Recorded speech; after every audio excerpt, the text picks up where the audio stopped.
Exclusive story देखिए।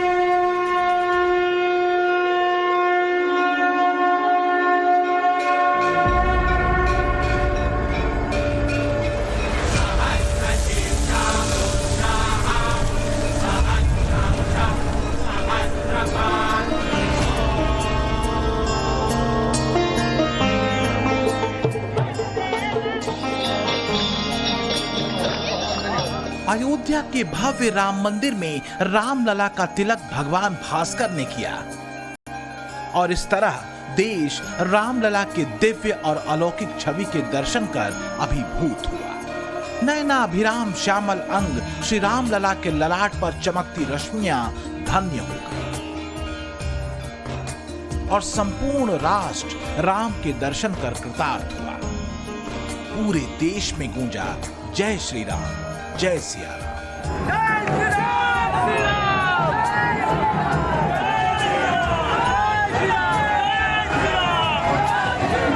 रामनवमी की प्रतीक्षा राम भक्तों को इस बार हर बार से कहीं ज्यादा थी, क्योंकि 500 वर्षों के अपने आराध्य के प्रति संघर्ष और समर्पणों के बाद रामलला श्री राम जन्मभूमि पर बने भव्य राम मंदिर में विराजे।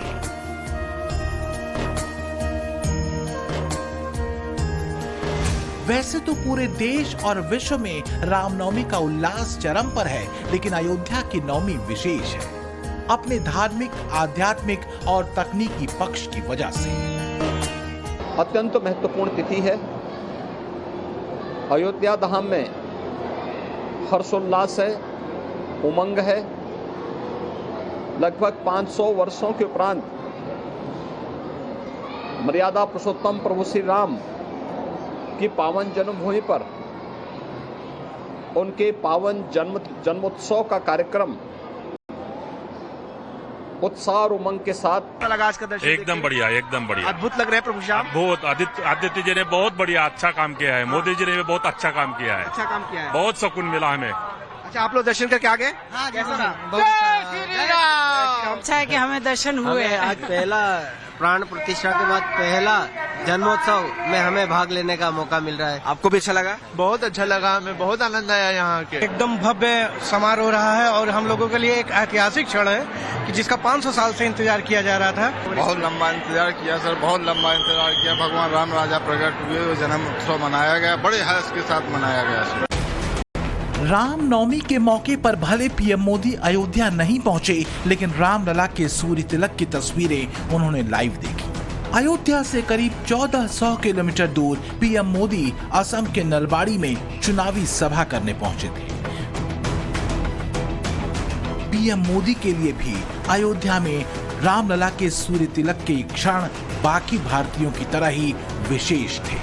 प्लेन में बैठे मोदी हाथ में टैब लिए हुए थे, जिसमें वो रामलला के दर्शन कर रहे थे। इस दौरान मोदी नंगे पैर थे और रामलला के सूर्य तिलक को देखते ही उन्होंने अपना बायां हाथ हृदय पर रखा और श्री राम के प्रति अपनी आस्था प्रकट की। रामलला के सूर्य तिलक का दर्शन कर उन्होंने इन तस्वीरों के साथ संदेश लिखा। नलबाड़ी की रैली के बाद मैंने रामलला का सूर्य तिलक देखा। करोड़ों भारतवासियों की तरह ये मेरे लिए बहुत ही भावुक था। अयोध्या की महारामनवमी ऐतिहासिक है। सीएम योगी गोरखपुर में थे, जहां उन्होंने रामनवमी पर प्रभु राम की पूजा अर्चना की। नवमी के दिन सीएम योगी नन्ही कन्याओं को भोज भी कराते हैं। तो अयोध्या में रामलला के दिव्य सूर्य तिलक और सनातन के उल्लास की इन तस्वीरों ने रोम रोम को राम की ऊर्जा से भर दिया।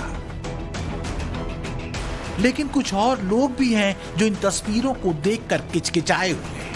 चिढ़ इनके चेहरों की भाव भंगिमाओं से लेकर शब्दों, अर्थों और भावार्थों तक पर चढ़ी हुई है। उन्हें राम भक्तों के उल्लास और भक्ति में पाखंड दिखता है।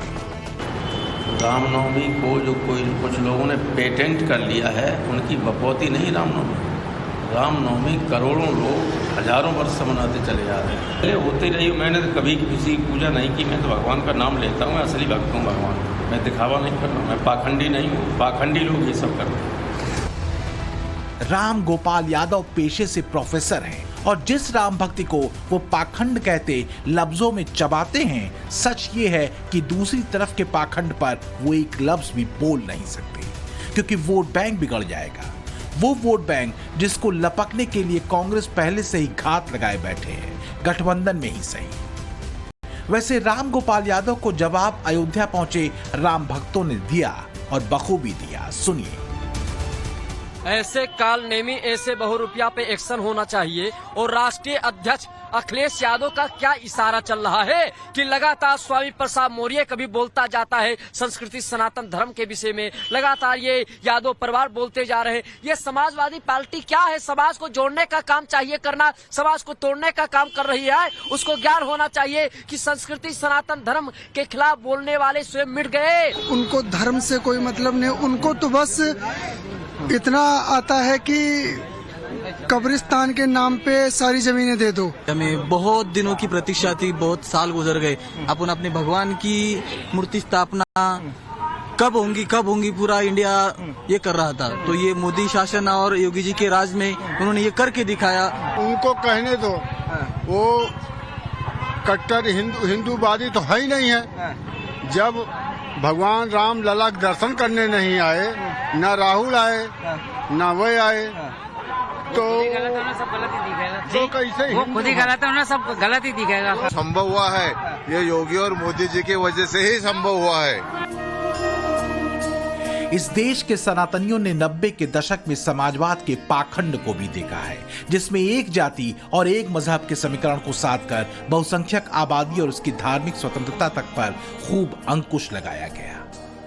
राम सबके हैं और सब राम के हैं।